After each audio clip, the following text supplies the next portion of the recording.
In our increasingly electrified society, that's where a resilient grid matters most.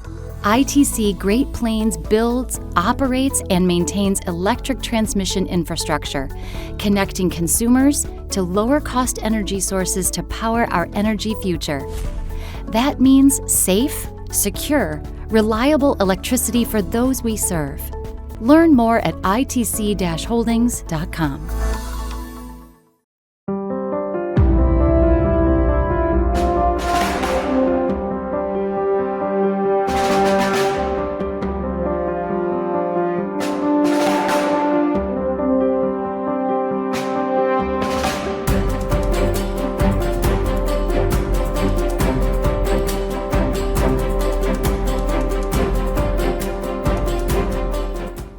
Good evening and welcome to the Kansas Legislature. I'm your host, Becky Kaiser. We are live at the studio in Bunker Hill, Smoky Hills Public Television, and we're going to be talking to several of our Western Kansas legislators this evening, and we hope that you join us with some questions and some comments. Again, we want to thank our partners this evening for helping bring the program to us, ITC and also the Docking Institute of Public Affairs at Fort Hays State University, where I am a fellow. Again, I'm Becky Kaiser. I work for Eagle Communications in Hays with the Hays Post news site as well as the radio stations. Let me introduce initially who we're speaking to this evening, and then we'll have them talk a little bit more about the committee work they're doing and some of the issues that they've been working on these past few weeks. And we're about into turnaround too, so it's a busy time for everybody. First of all, furthest from me, I would like to introduce to you this evening Senator John Dahl. He is from Garden City and District 39, a Republican. Sitting next to John is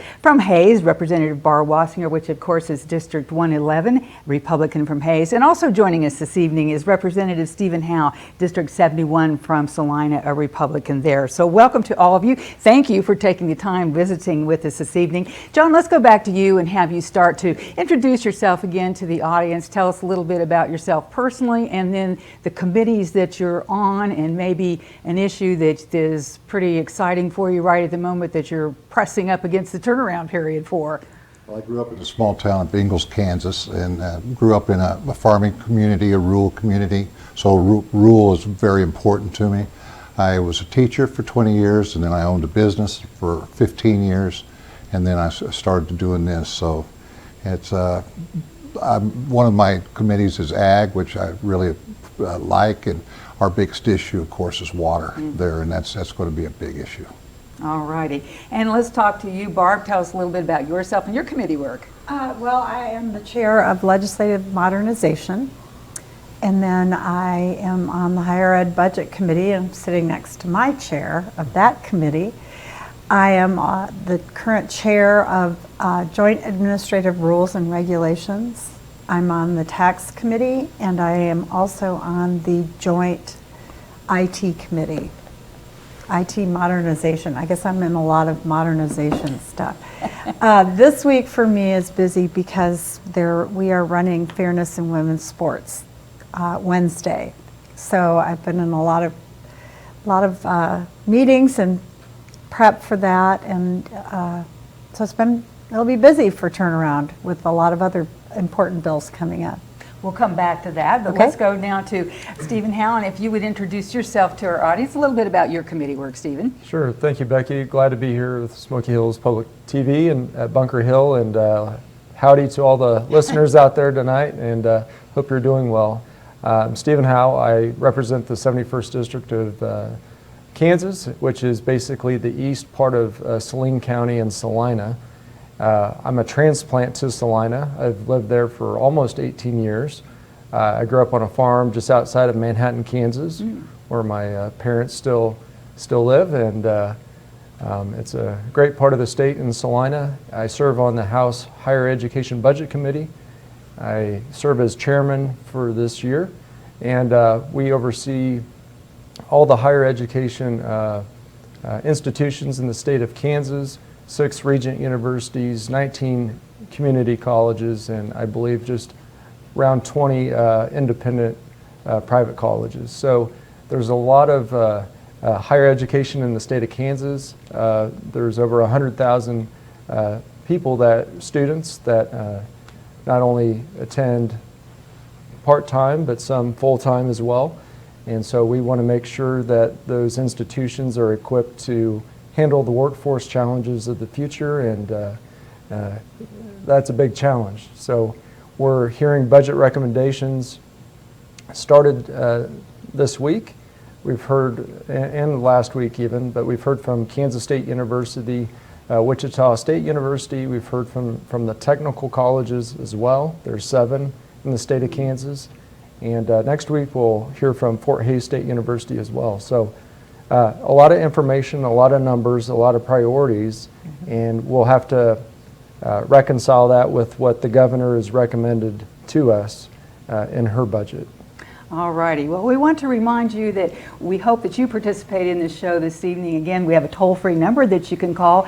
You may have a comment, you may have a question of our legislators this evening. And again, that number to call, 1-800-337-4788. So please give us a call and we will go ahead and get started. And Stephen, I'd like to return back to you and talk about education. And Barb, be sure to pipe in at any time. Sure. It has been an up and down situation with funding of education in Kansas, and we hear about it across the nation.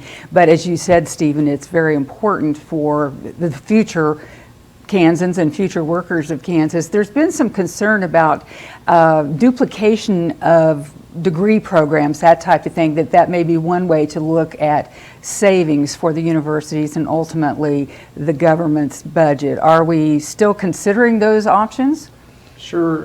In the state of Kansas, with our public universities, they are overseen by and governed by the Kansas Board of Regents, and that's outlined in our Kansas Constitution. And so they have that authority to kind of administer that university system. However, the legislature, we have the power of the purse, and we have to fund this part of government, just like we do other state agencies. And so they have initiated a study. They've worked with an outside consultant or organization, and they've taken a global look at all of the programs and degree programs across all the 6 regent universities. And hopefully within the next, I don't know if it's a few weeks or maybe a month yet, we'll get some more information about what that report looks like. So there is that focus by the Kansas Board of Regents, as well as a strong interest in the Kansas legislature to see us position ourselves for the future and maybe not duplicate so many degree programs. Well, somewhat related, Barb, Fort Hays State University, as you mentioned, Stephen, you'll be visiting with Dr. Tisa Mason next week about the budget for Fort Hays State. But we have heard that Fort Hays State and the technical colleges in Hays and Beloit and then in Goodland have come together to kind of become stronger together. What are they thinking about doing? It is so exciting. They are proposing an affiliation, which means they are still separate schools.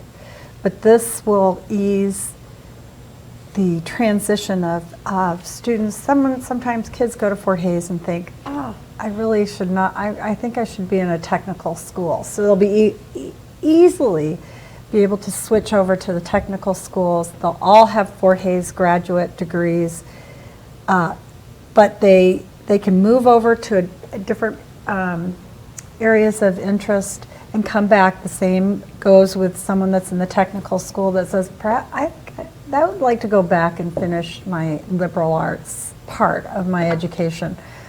So it's really, really exciting, and it's expanding for all of us, all of our kids and adults who are wanting to go to school and perhaps finish a degree or get a new technical certification.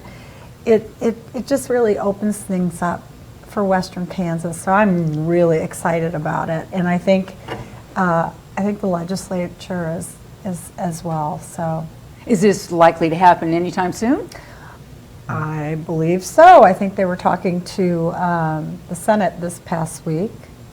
I don't know if you were involved in any of those. Not in education, but I was in education, so I have strong feelings. You do have strong feelings. Well, tell us what your feelings are on it. Well, back in the day, you either went to school, you went to college, or you went to work.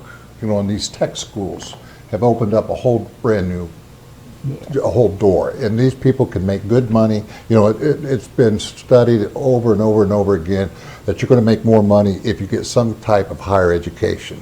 So the more options that we can give to children, and it doesn't have to be a four-year college. It doesn't have to be a community college. A tech school to learn how to weld or to be a diesel mechanic, which we are extremely short on.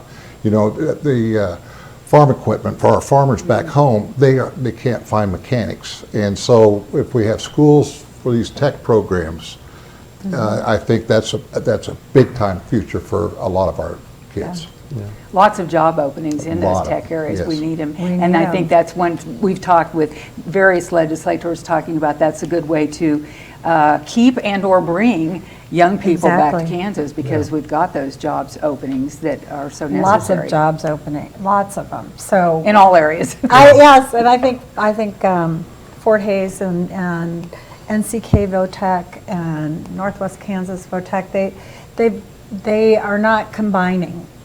They're not being absorbed by Fort Hays. They are still their own separate entities, but allowing students and people to flow wherever they think they most need to go. If they need to be over at Fort Hays for some business classes, so that when they open their auto shop, they know how to take care of their books, things like that. I mean, it just is a very exciting prospect, and I'm really thrilled that both the Votechs in our area and Fort Hays via Tisa Mason have come up with a great idea. More choices. Well, and it's important to let people know that you said everybody's still their separate entity, because now there's that concern about, you know, somebody taking over somebody else's territory, if you will. They still have their own funding. They still have their own campuses, but they're helping everything kind of flow in the best way possible. Well, one of the things that's frustrating for kids, though, is when they would transfer.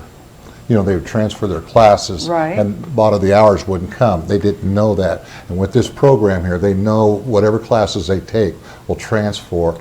And so that's a big thing. So if a kid loses 30 hours because he transferred to a particular school, that's a year of school, additional cost, additional not making money. So that's a big deal. Yeah, and the House Higher Education Budget Committee will be doing a hearing on a bill that would authorize that affiliation this coming Tuesday. So we'll hear from Fort Hays State and the two tech colleges, and we'll have a hearing on that. And that bill is not subject to the turnaround deadline because it was introduced as a committee bill before House Appropriations. So they're exempt from that deadline. Yes. Well, we'll be anxious to hear how that turns out then. Yeah. You mentioned turnaround, Stephen. Explain to us what that means exactly.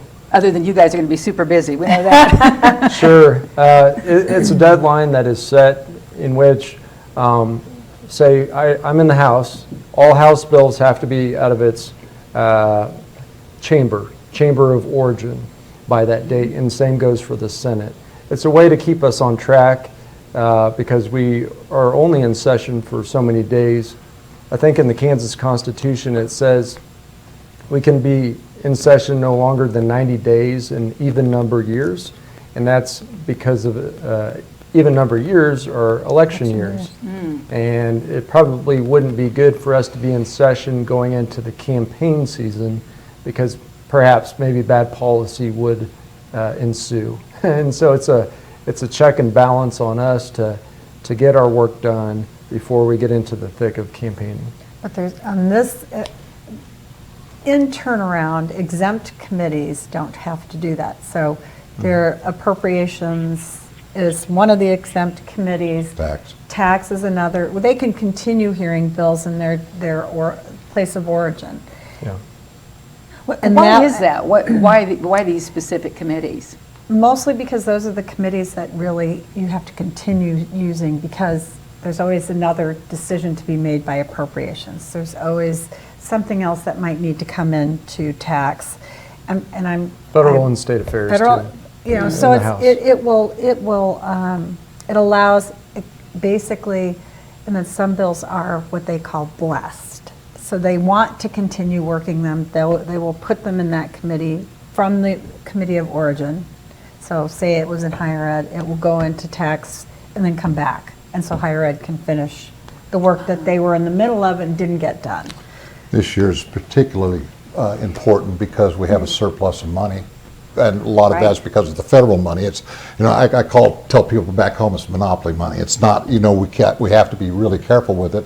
But they're talking about like a flat tax, which would be a dynamic, complete different thing. So if we do these sort of things, we have to be very careful and diligent that we do it and we don't put ourselves in a jam like we were in last decade. So what we're going to have to, and those tax committees, their job's really, really important because they're the eyes of making sure that we stay on task money-wise. At the end of the day, it's always about the economy. Absolutely. Well, we want to go to the telephone now. We have Rhonda from Wichita is with us. And Rhonda, do you have a question or a comment for our legislators? Yes, I have a question, and my question is about the STAR bonds.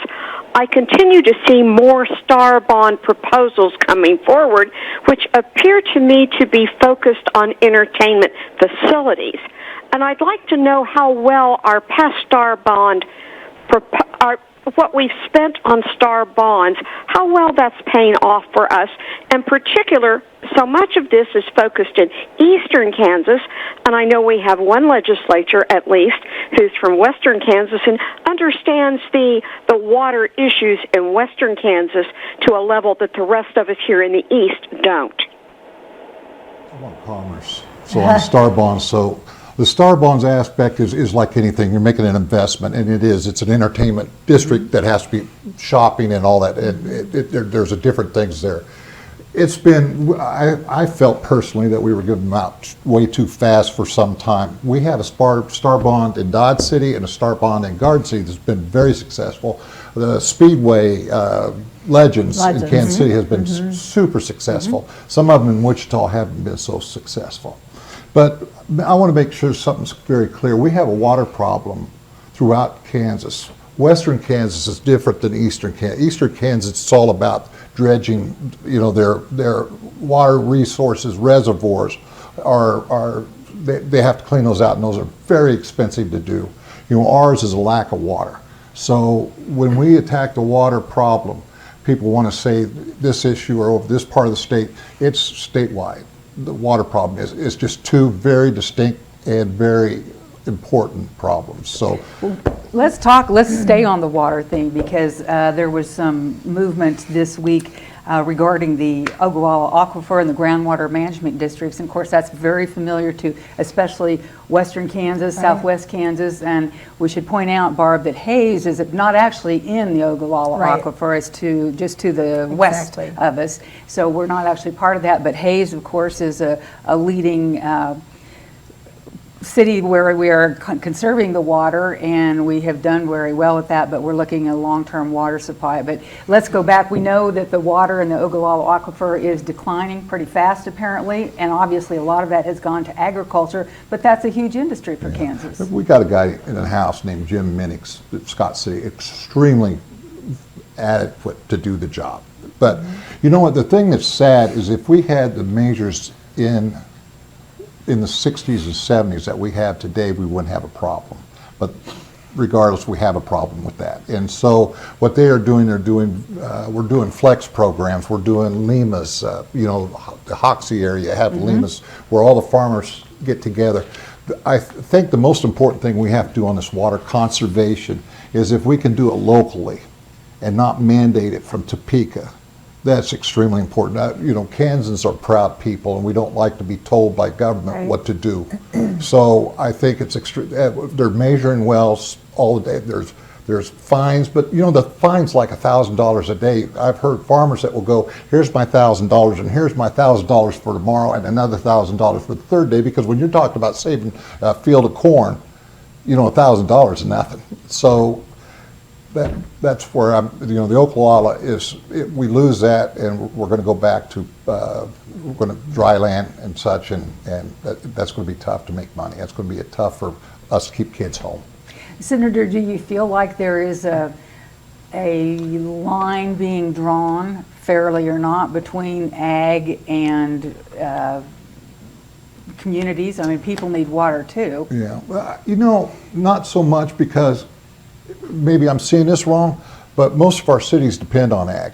You know, without ag, because we wouldn't have a lot of the businesses, we wouldn't have all these, you know, the tractors, the vehicles, the pickups.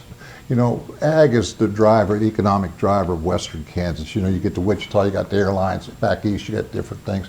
Western Kansas, it's about the water. So the feed yards in the ground, the cities like Hayes and Garden City and such, they were very proactive a long time ago to secure water rights.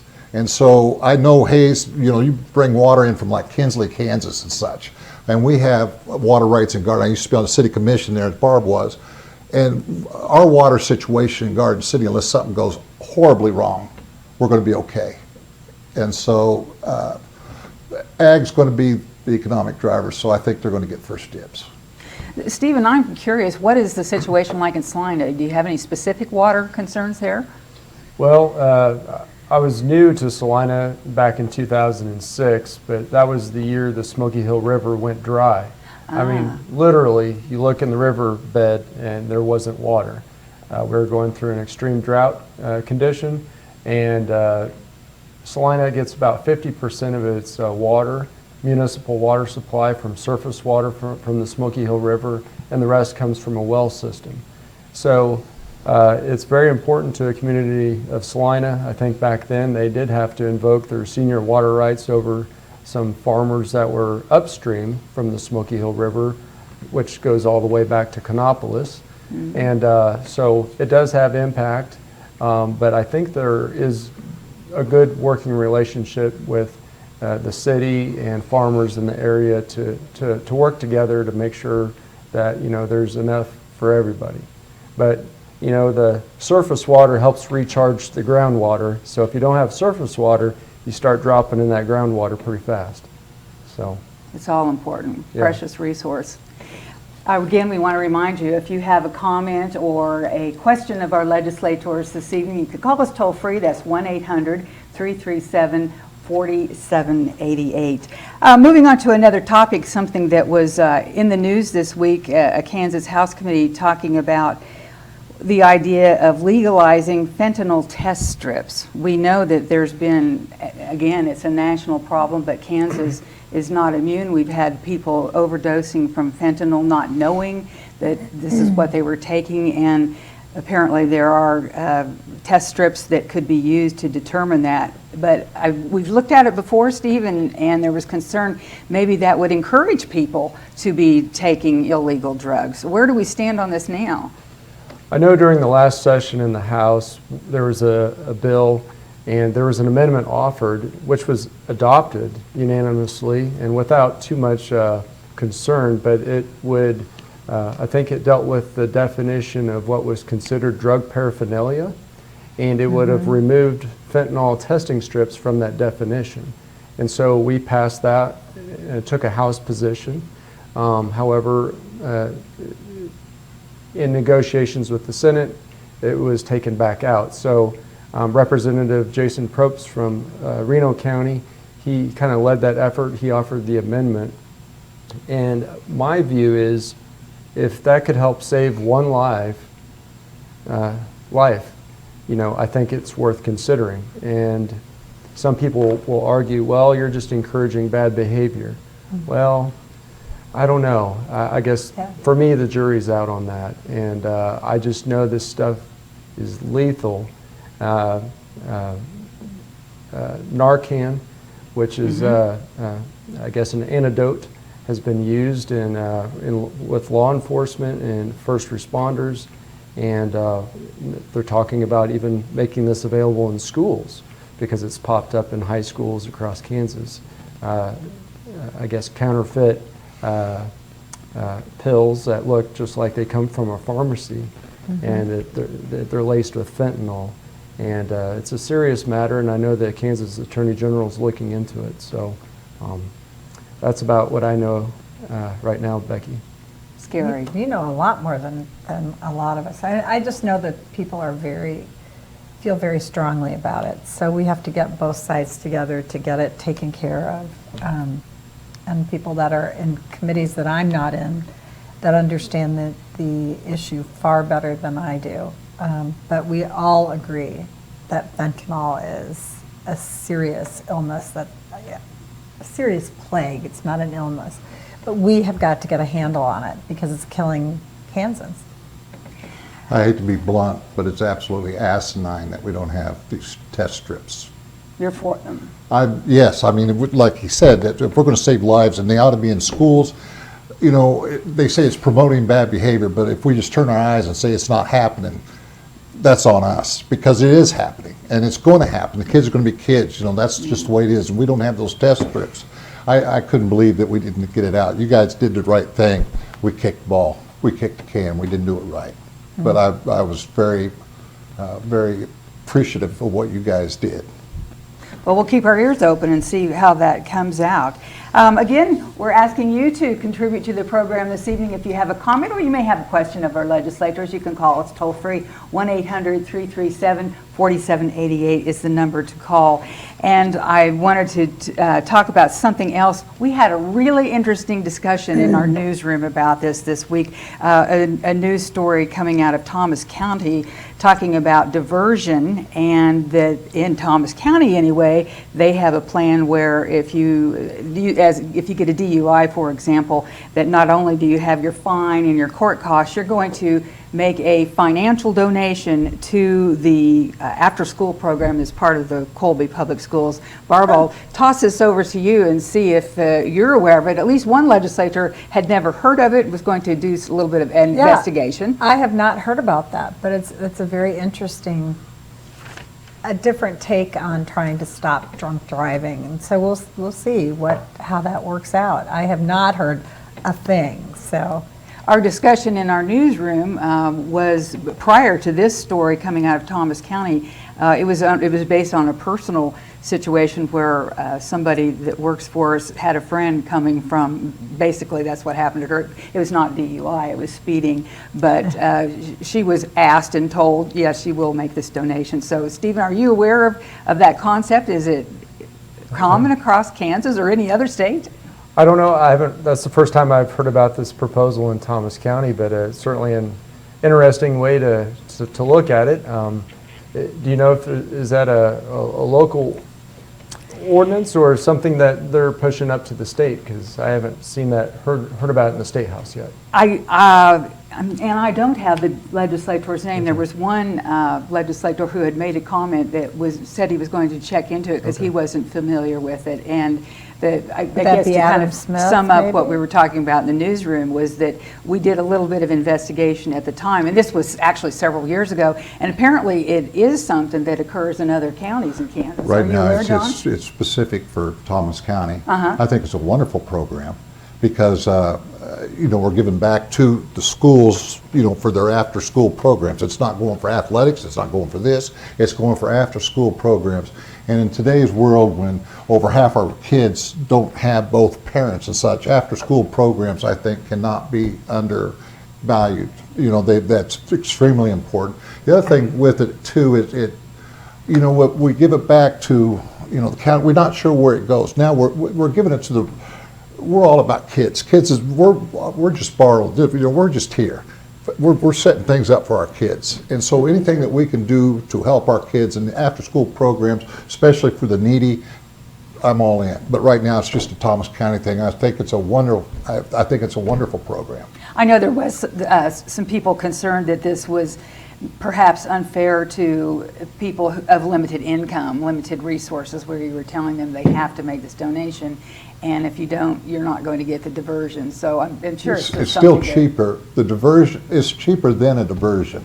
What I've read, it's cheaper than a diversion. So I think it may help the lower income to a degree. I think it can be set accordingly to what the Thomas County judge determines it to be. So, I don't know a whole lot about it. I've been reading about it, and I think it's a cool concept. And I just see these diversions that are handed out. Sometimes you think, well, this dude's getting a diversion, but this person isn't. You know, this sort of thing, it makes it kind of universal. They're going to argue about pay, but, you know, $250 for me is a big deal. For Barb, it's, you know, she got that in her purse. Oh, come on.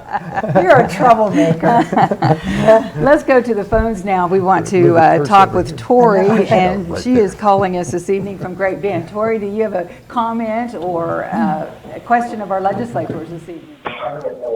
Yeah, thank you. I do have a question for the legislators wondering about legislative pay. I noticed it's been a topic lately, and curious where you guys are at on that. Legislative pay. You guys get the big bucks, right? Oh, yeah. $88. $88.66 a day for 90 days. Should you get more? It hasn't been changed since 1973. It hasn't been looked at. And that's one of the things that we've been asked to look at with Legislative Modernization Committee. So right now, we're working with the reviser to see where's the right way to do this. But the concern for me with the pay being so low is we don't always, thankfully we get people like Tori to run because she's an excellent legislator. There are many people that can't because there's not a living wage. You have to be able to work another job at the same time, or you have to have someone to help you finance being there because you don't make enough money to do that. And I think we would have a lot more people maybe running for office. That's one of the problems that we have throughout the state. A lot of people have no opponents, and it's possibly because of the pay. So if it has, I don't know anybody else whose pay hasn't changed since 1973, but I think it's something we need to look into to see if we can get more younger people involved, not just those of us who are closer to retirement age. Why are you looking at me? Well, I'm going to pick on you if you pick on me. So, we are planning to try to get into that. I'm not sure we can do it this year. One of the things that the speaker wanted me to do with this committee is try to throw out a bunch of ideas, look at a bunch of ideas, and then act on a lot of them next year. So we have a few things in our committee now, a couple of bills that we've done. One was the TikTok bill, but those are the things that we're going to look at. I don't think it's going to be an easy committee. So, and yet it has such a simple sounding name. It does. It does. Well, looking ahead, where would this money, this increase, come from? How would it be funded? Any ideas on that? Obviously, it would have to be from the state general fund. Stephen, you're nodding your head. Yeah, I would imagine it would have to come from the state general fund. Mm-hmm. Yeah. That's taxes. Yep, that's Otherwise, it. that's it. There you go. Well, you know But that's where everything else is paid difficult from. about it, Barb hit a nail on the head, is you got to have a livable wage. Sure. So you're going to talk about quite an increase that we're going to have to make it a livable wage. You're there for 5 months for the most part. So, you know, it fits. You do the job all year. Yeah, but it fits in. It fits in for some people's schedule. But for some people's schedule, you know, a first semester teacher, I've seen teachers that take second semester off and come and serve. But you got to be in a unique position to be able to do it. But the cost, you know. No, the cost, obviously the cost is high. But one of the things, regardless of how we end up trying to look at it, we are also talking about making it in the future. So anyone who would have to vote on it now would not benefit from it. The guy who So brought it up retired. The day he brought it up, he retired. When he introduced the bill, he was walking out, Tom Hawk. That's whoever votes for this, you know. yeah, you know, and so that's one of the ways to keep from benefiting from an increase is to put it out in the future so that you possibly really are not even in the legislature when it happens. But those are all things that haven't been decided and that clearly we're looking into, because we're looking into everything. And the biggest thing that we've discovered after talking to all the different agencies is everything goes back to IT. And Computers, gotta love 'em. computers, yes. And so, we can't ask our clerk to do streamline the bill process unless we have a program to do that. And we have to be able to buy the program or have coders within our own office do it. So today we had an incredibly good meeting because there are actually 2 IT sections within the Capitol. One is from the administrative branch, which is OITS, and then our IT program in the legislature. And so we had a meeting today with the executive branch. We're going to get the executive, judicial, and legislative branch to come together to make some decisions because we've all purchased IT programs separately. Mm-hmm. So doing some sort of enterprise system where we have firewalls between each branch, and then being able to strengthen our cybersecurity, because that's another huge issue. So all of this became a little bit more complicated than getting rid of some of the paper in the Capitol. Because I've had a lot of people say, aren't you just going to limit paper in the Capitol? I'm like, that would be great. However, in order to put everything online and make it more streamlined there, we go back to the IT problem. So we have a lot to look at. You mentioned a moment ago the TikTok app situation. Explain that to us. What's going on there? Well, the governor had an executive order saying that state-owned equipment could not use TikTok on their laptops or phones if you have a state, and you can't do it on the network. And so one of the issues is we believe that should have been codified. So there is a bill that we've passed in the House to keep state networks clean and state computers, as well as any kind of mobile devices cannot be having TikTok or anything from the parent company called ByteDance, B-Y-T-E Dance LLC, which has over 12 programs and apps that people could use. So we know that China is trying to steal our information, and we know that that's one of the portals. And so that's what we were trying to do, is also to back the governor, regardless of our partisan sides, and make sure that we're taking care of that. All right. We have another viewer with us this evening who has either a comment or a question. Brock from Colwich, go right ahead. Yeah, I just had a question. What you guys do with your per diem? I know you're talking about being paid more, but don't you guys get $155 a day per diem? We do. We have to pay for a place to stay because we live there during the week. That's what the per diem is for. It's to make sure that we can get something to eat and we can stay someplace. So you have to you either have to rent a hotel room, or you rent from a house in town, or you live, a lot of people live with snowbirds that go away for the winter, and they give their names and their addresses and get legislators to stay in their houses. And some people have stayed in the same place for a very long time. So the per diem is simply, if we didn't have the per diem, I'm imagining a lot more people wouldn't be there, because you really can't stay anywhere for $88.66 And now a day. with inflation, that just compounds it. Yeah. How does Kansas compare with other states with state pay for legislators? Stephen, do you know?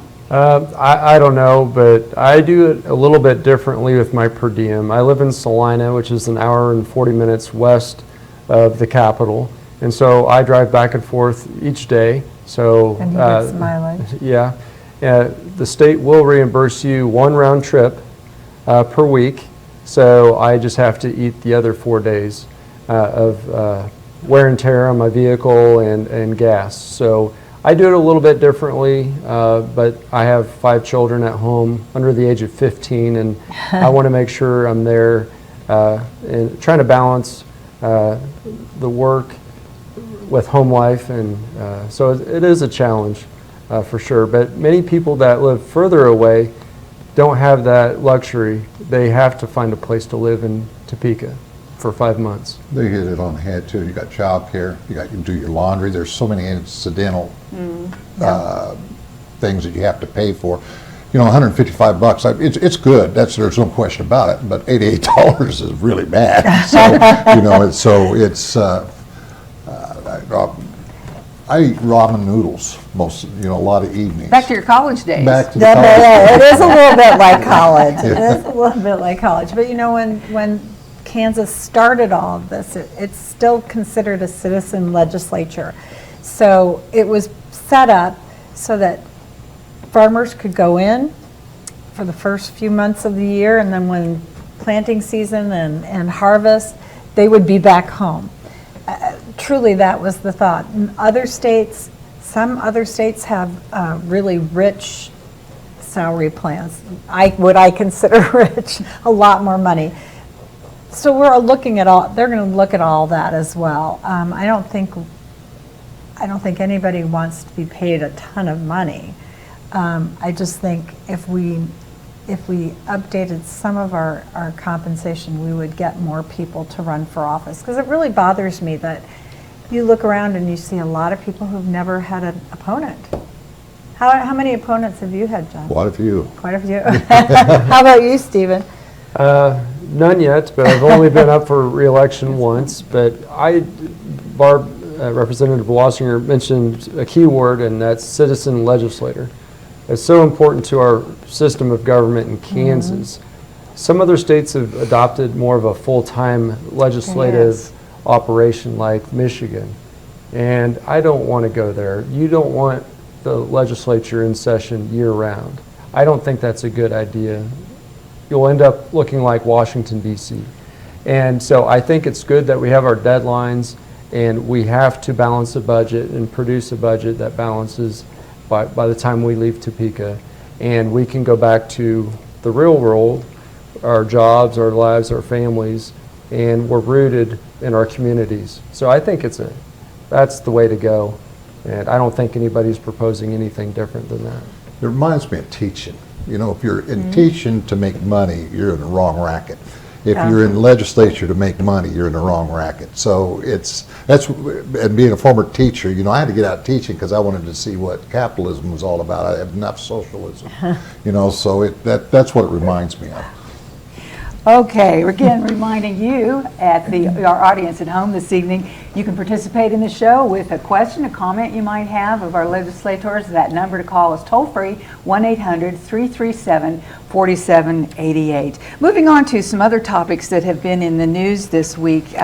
This has been ongoing discussion over the last couple of years, and there was some movement this week earlier about a possibility of banning abortion pills over telemedicine. As we found out during COVID, telemedicine was very valuable across the nation, and there have been some movements regarding abortion pills nationally in Kansas, and there's discussion again about a ban prescribing abortion pills, and that the bill would require doctors who prescribe those drugs to be in the same room with the patient. So thoughts on that, where it might go, why are we talking about a little bit of difference here and what else has happened?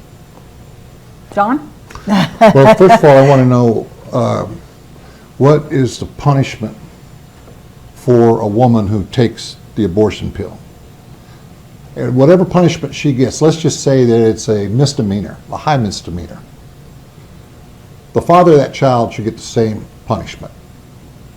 This is all about women, and that's what bothers me. And it takes two to tango. At least that's what my health classes taught me. So if we're going to do whenever I see about these abortion bills and everything, I'd never see anything talked about the father of that child. And we have so many people that are dads that just take off. They don't have any responsibility with that kid or anything. It's time that the men have to step up too. And so any type of legislation that goes, I want to really look into if we're going to punish the woman, that guy gets the same. I think the abortion pill argument is not against women, it's to protect the women because of the dangerous nature of the abortion pill and how many times it can cause other problems. And so I don't think it's against the women. I think it's meant to make sure that physicians are taking care of the women that want to, that are doing it, because there's some concern about the medicine itself. Yeah. I'm not aware of a criminal Yes. penalty in the bill, but perhaps there is. I don't know if there is. I didn't see it. I think this had to do with more of the doctor-patient relationship, whether it could be administered or, prescribed over telemedicine versus a traditional in a room Face-to-face. type of visit. But I will note that the morning after pill, that had been approved by the federal government years ago, and it's over the counter. You don't even need a prescription. And I was against it at that point in time as well, but I think some of these things devalue life in a large sense. And I do think a doctor needs to be there to administer care to a patient. So I think that's important. And I'm not sure you get that same type of treatment or bedside manner, if you will, when you're doing it through an internet camera. Let's talk about something that does strengthen, or the intent is to strengthen relationships and to protect foster parents and children that are in the system. Boy, has Kansas been in the news, and we've talked about it amongst ourselves about a foster program that doesn't work very well currently. And there is discussion about a Bill of Rights, stronger laws that would add, according to this, about 40 total protections for the foster parents and for the kids themselves. What can we do, Barb, what are some of these ideas to help the kids that need it the most? Pardon me. I know that we have that's another new committee, Foster Care Reform. And they're working really hard. It's a sin that we don't take care of our kids. It's a sin that these kids are being lost.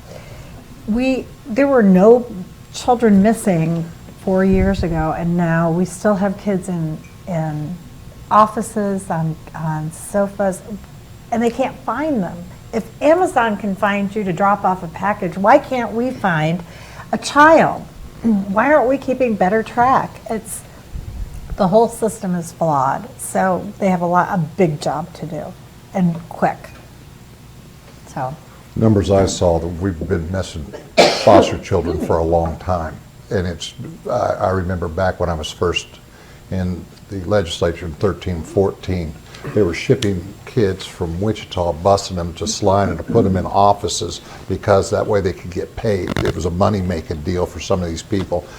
The kids, vulnerable kids like this, and us being a Christian nation, a Christian state, vulnerable kids like this, that should be one of our highest priorities, and to make sure. And then you read about them getting killed, they're being sex trafficked, they're being all these different things. And it's just, our adoption rules are way too hard. We want people to adopt. They've got to be safe. I understand that. And then our laws with parents, to get an adopted kid. Some of these, the parent gets the first right, and probably should, but some of these parents can't. They don't do the job. And we have these parents that want to adopt them, but the courts, the mom and dad get the first shot, even if they're like crackheads or something. And that system is broke big time. It's just broke.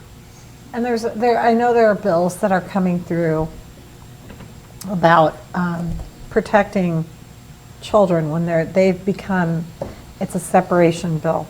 If you have a child that's been in a foster care home for 3 or 4 years, and lots of times these foster parents want to adopt these children, and the system says you have to send them back to a relative, and sometimes those relatives are not fit parents, and they're not fit aunts and uncles, whatever.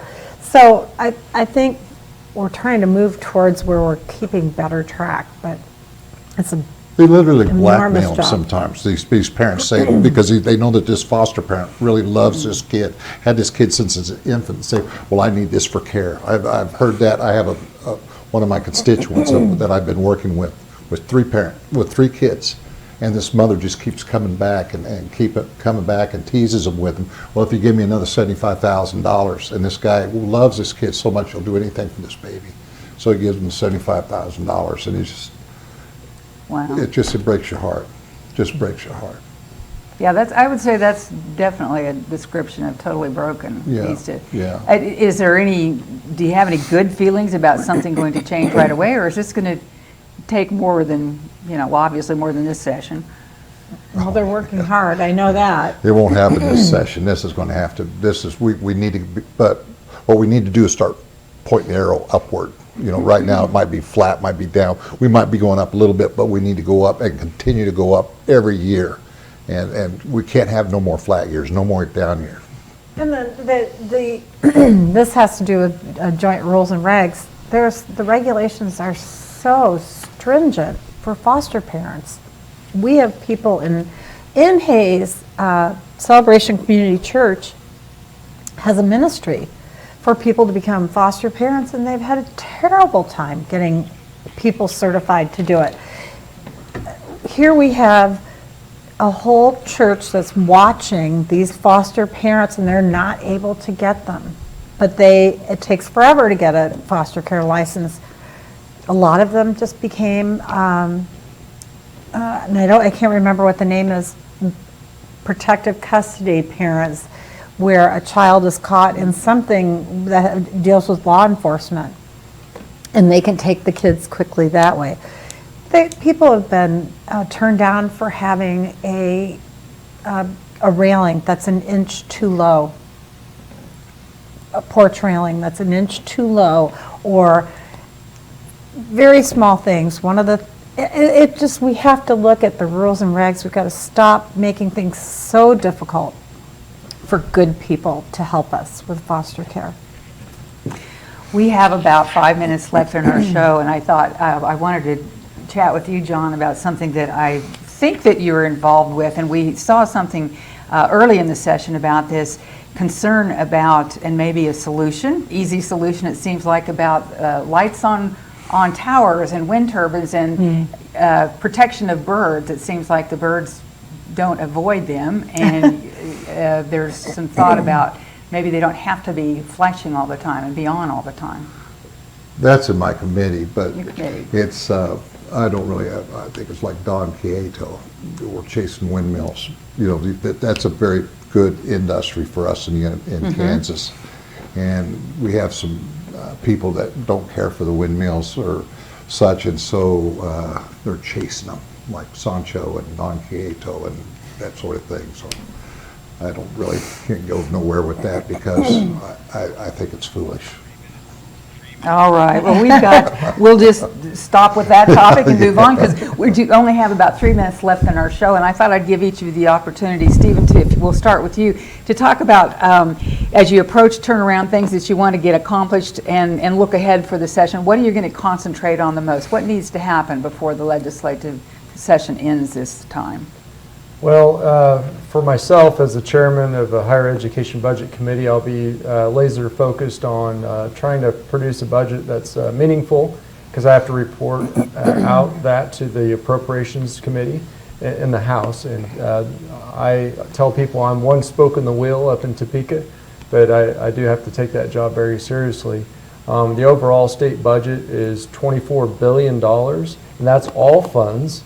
If you look at just state general funds, that's $9 billion in some change. Wow. So we really only have a little bit of wiggle room within state general fund money. You'd call that discretionary money. So I think as we move forward, we have to look at these tax policies and proposals that are being suggested. We have to look at those other policy changes. How much would those cost? Because you have taxation bringing in the revenue and our spending obligations. And I think you have to take both together to make a good policy, because I don't want to go back to the day of having a huge shortfall and having to cut services. As we heard. 30 seconds, Barb, tell us what you're going to concentrate on. Obviously, trying to pass fairness in women's sports.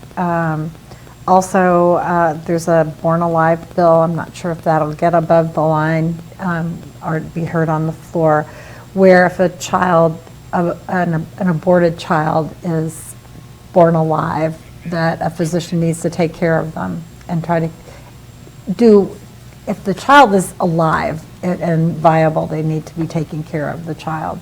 And that's, to me, that's just common sense.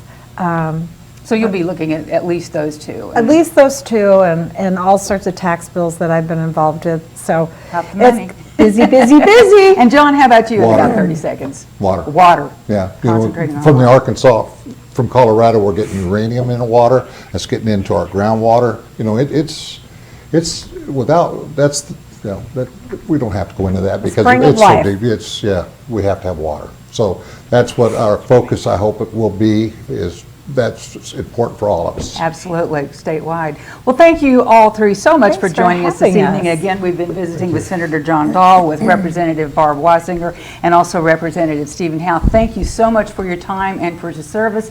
Thank you for joining us this evening. I'm Becky Kaiser. In our increasingly electrified society, that's where a resilient grid matters most. ITC Great Plains builds, operates, and maintains electric transmission infrastructure, connecting consumers to lower-cost energy sources to power our energy future. That means safe, secure, reliable electricity for those we serve. Learn more at itc-holdings.com.